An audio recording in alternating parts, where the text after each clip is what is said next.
ಸ್ನೇಹಿತರೆ ನಮಸ್ಕಾರ, ಅನ್ವೇಷಣೆಗೆ ಸ್ವಾಗತ. ನಾನು ನಿಮ್ಮ ಜನಾರ್ದನ್ ಮುದುವತ್ತಿ. ಸ್ನೇಹಿತರೆ, ನಮ್ಮ ದೇಶದಲ್ಲಿ ಒಬ್ಬ ಸರಾಸರಿ ಭಾರತೀಯ ಪ್ರಜೆ ಇವತ್ತು ಯಾವುದೇ ಬಿಸ್ನೆಸ್ ಮಾಡಬೇಕಾದರೂ ಸಂಬಂಧಪಟ್ಟ ಇಲಾಖೆಯಲ್ಲಿ ನೋಂದಣಿ ಮಾಡಿಸ್ಕೊಳ್ಬೇಕು. ವ್ಯಾಪಾರಕ್ಕಾಗಿ ಮಾಡ್ತಿರೋ ಇನ್ವೆಸ್ಟ್ಮೆಂಟ್ ಎಷ್ಟು ಎನ್ನುವ ಮಾಹಿತಿಯಿಂದ ಹಿಡಿದು ಆ ಇನ್ವೆಸ್ಟ್ಮೆಂಟ್ ನ ಮೂಲ ಯಾವುದು ಅಂತಾನು ಸರ್ಕಾರಕ್ಕೆ ಲೆಕ್ಕ ಕೊಡಬೇಕು. ಅಂತದ್ರಲ್ಲಿ ಸಾವಿರಾರು ಕೋಟಿ ಮೌಲ್ಯದ ಆಸ್ತಿ ಇರುವ RSS ಸಂಘ ಮಾತ್ರ 100 ವರ್ಷವಾದರೂ ಯಾಕಿನ್ನೂ ನೋಂದಣಿ ಆಗಿಲ್ಲ. ಸರ್ಕಾರದಿಂದ ಅಧಿಕೃತವಾಗಿ ಕಿಂಚಿತ್ತು ಮಾನ್ಯತೆ ಇಲ್ಲದ ಈ ಸಂಘದ ಮುಖ್ಯಸ್ಥ ಮೋಹನ್ ಭಾಗವತ್ ರವರಿಗೆ ದೇಶದ ಜನರು ಕಟ್ಟಿರೋ ತೆರಿಗೆ ಹಣದಲ್ಲಿ ಬಿಟ್ಟಿ ಶೋಕಿ ಮಾಡ್ತಿದ್ದಾರೆ. ಸಂಘದ ಸ್ವಾರ್ಥಕ್ಕೆ ಸಾವಿರಾರು ವರ್ಷದ ಹಳೆಯ ದೇಗುಲದ ಜಾಗವನ್ನೇ ಕಬ್ಜಾ ಮಾಡಿದ್ದೇಗೆ? ಇಂತಹ ಗಂಭೀರ ಪ್ರಶ್ನೆಗಳ ಬಗ್ಗೆ ಒಂದಷ್ಟು ವಿಚಾರಗಳನ್ನ ಇಂದು ನಾವು ನಿಮ್ಮ ಮುಂದೆ ಇಡ್ತಾ ಇದೀವಿ. ಅದಕ್ಕೂ ಮುನ್ನ ನಮ್ಮ ಚಾನಲ್ಗೆ ಸಬ್ಸ್ಕ್ರೈಬ್ ಆಗಿ, ನೋಟಿಫಿಕೇಶನ್ ಗಾಗಿ ಬೆಲ್ ಐಕಾನ್ ಕ್ಲಿಕ್ ಮಾಡಿ. ಹಾಗೆ ಫೇಸ್ಬುಕ್ ಅಂಡ್ ಇನ್ಸ್ಟಾದಲ್ಲಿ ಅನ್ವೇಷಣೆ ಪೇಜ್ ಲೈಕ್ ಅಂಡ್ ಫಾಲೋ ಮಾಡೋದು ಮರಿಬೇಡಿ.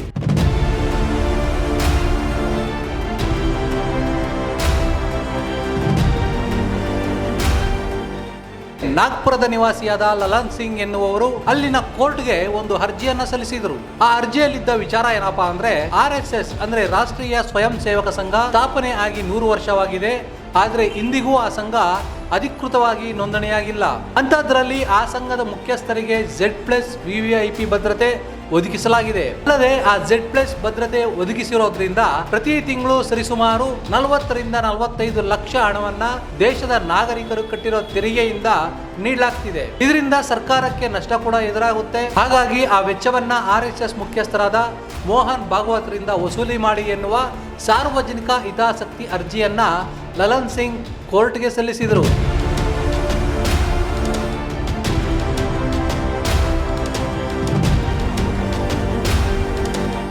ಲಲನ್ ಸಿಂಗ್ ಸಲ್ಲಿಸಿದ ಆ ಅರ್ಜಿಯನ್ನು ಮುಖ್ಯ ನ್ಯಾಯಮೂರ್ತಿ ಚಂದ್ರಶೇಖರ್ ಮತ್ತು ನ್ಯಾಯಮೂರ್ತಿ ಅನಿಲ್ ಕಿಲೋರ್ ಅವರನ್ನೊಳಗೊಂಡ ವಿಭಾಗೀಯ ಪೀಠ ವಜಾ ಮಾಡಿದೆ. ಅಲ್ಲದೆ ಅರ್ಜಿ ನೀಡಿದ ವ್ಯಕ್ತಿಯ ಉದ್ದೇಶದ ಬಗ್ಗೆ ಈ ಪೀಠ ಪ್ರಶ್ನೆ ಕೂಡ ಮಾಡಿದೆ. ಸ್ನೇಹಿತರೆ, ನಾಗ್ಪುರದ ವಿಭಾಗೀಯ ಪೀಠ ಲಲನ್ ಸಿಂಗ್ ಅರ್ಜಿಯನ್ನ ವಜಾ ಮಾಡೋದಕ್ಕೆ 1000 ಕಾರಣ ಇರಬಹುದು. ಆದ್ರೆ ಲಲನ್ ಸಿಂಗ್ ಸಲ್ಲಿಸಿರುವ ಅರ್ಜಿಯಲ್ಲಿರೋ ವಿಚಾರ ಮಾತ್ರ ಅಕ್ಷರಶಃ ಸತ್ಯನೇ ಅಲ್ವಾ? ಇನ್ನು RSS ಸ್ಥಾಪನೆ ಆದಾಗ ಅಂದ್ರೆ 1925ರಲ್ಲಿ ಬ್ರಿಟಿಷರು ದೇಶವನ್ನ ಆಳ್ತಿದ್ರು.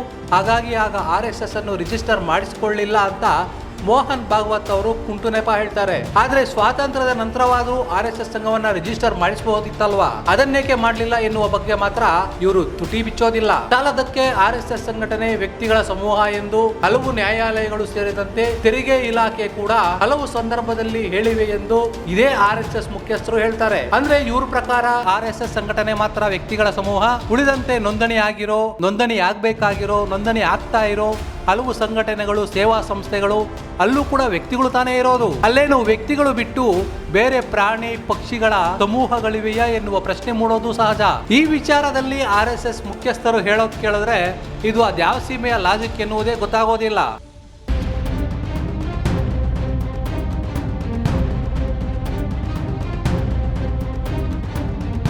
ಕೇವಲ ಇಷ್ಟೇ ಅಲ್ಲ, ಖುದ್ದು ಮೋಹನ್ ಭಾಗವತ್ ಅವರೇ ಹೇಳ್ತಾರೆ RSS ಅನ್ನ 3 ಬಾರಿ ಬ್ಯಾನ್ ಮಾಡಿದ್ದಾರೆ ಅಂತ. ನೋಂದಣಿ ಆಗದೆ ಇರೋ ಸಂಘವನ್ನ ಬ್ಯಾನ್ ಮಾಡೋಕೆ ಹೇಗೆ ಸಾಧ್ಯ ಅಂತ ಮತ್ತದೇ ಹಳೆ ತಗಡು ಲಾಜಿಕ್ ಅನ್ನ ಜನರ ಮುಂದೆ ಇಡ್ತಾರೆ. ಅಸಲಿಗೆ ಸಮಾಜದ ಸ್ವಾಸ್ಥ್ಯ ಕೆಡಿಸಿರೋ ಕಾರಣಕ್ಕೇನೆ 3 ಬಾರಿ ಕೂಡ ಈ RSS ಸಂಘಟನೆಯನ್ನ ಬ್ಯಾನ್ ಮಾಡಲಾಗಿದೆ. ಅದನ್ನ ಯಾವುದೋ ಗನಂದಾರಿ ಕೆಲಸ ಮಾಡಿದವರಂತೆ ಹೇಳಿಕೊಂಡು ಸತ್ಯ ಮುಚ್ಚಿಡೋ ಪ್ರಯತ್ನವನ್ನ RSS ನಿರಂತರವಾಗಿ ಮಾಡುತ್ತಲೇ ಇದೆ ಎನ್ನುವುದು ಅಕ್ಷರಶಃ ಸತ್ಯ.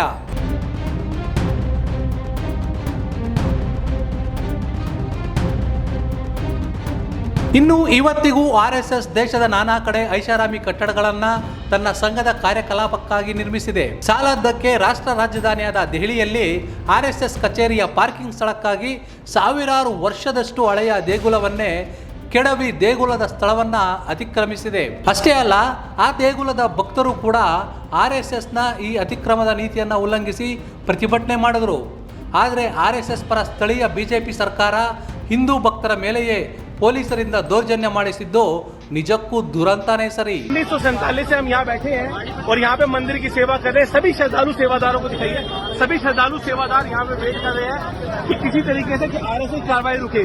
सिर्फ और सिर्फ RSS को पार्किंग चाहिए, सिर्फ पार्किंग के चक्कर में इस मंदिर को तोड़ा जाता है। क्या सही है? 1400 साल पुराना मंदिर सिर्फ पार्किंग के लिए तोड़ा जा रहा है। श्री राम मंदिर बना था अयोध्या में, पूरे हिंदुस्तान ने देखा था। मोदी जी की, योगी जी की फोटो हर जगह आई थी और आज मंदिर टूट रहा है। कहाँ है इनकी फोटो? कृपया करके इस वीडियो को फैलाइए और ताकि ये वीडियो मोदी जी तक, योगी जी तक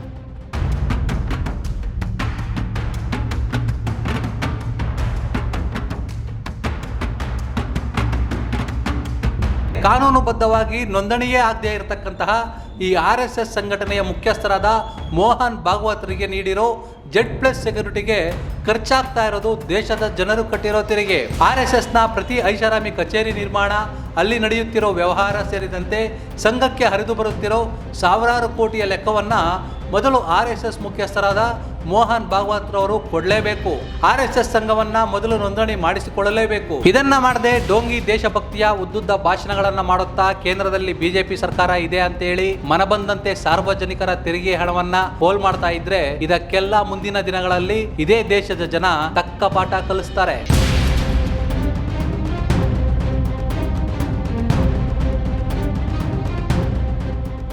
ಇವತ್ತು ಲಲನ್ ಸಿಂಗ್ ಎನ್ನುವ ಒಬ್ಬ ಕಾಮನ್ ಮ್ಯಾನ್ ಮಾತ್ರವೇ ಹಾಕಿದ ಅರ್ಜಿಯಿಂದ ಮೋಹನ್ ಭಾಗವತ್ ರವರಿಗೆ ಕೊಟ್ಟಿರತಕ್ಕಂತ Z+ ಸೆಕ್ಯೂರಿಟಿ ಬಗ್ಗೆ ಇಡೀ ದೇಶವೇ ಚರ್ಚೆ ಮಾಡೋ ರೀತಿ ಆಗಿದೆ. ಆದ್ರೆ ಇಂತಹದ್ದೇ ಅರ್ಜಿಗಳು ಮುಂದಿನ ದಿನಗಳಲ್ಲಿ 100,000 ಲಕ್ಷಗಟ್ಟಲೆ ಸಂಖ್ಯೆಯಲ್ಲಿ ಕೋರ್ಟ್ ಮುಂದೆ ಬಂದಾಗ ದೇಶದ ಕಾನೂನಿನ ಮುಂದೆ ಇವರೆಲ್ಲರೂ ಕೂಡ ಮಂಡಿಯೂರಬೇಕಾಗುತ್ತೆ.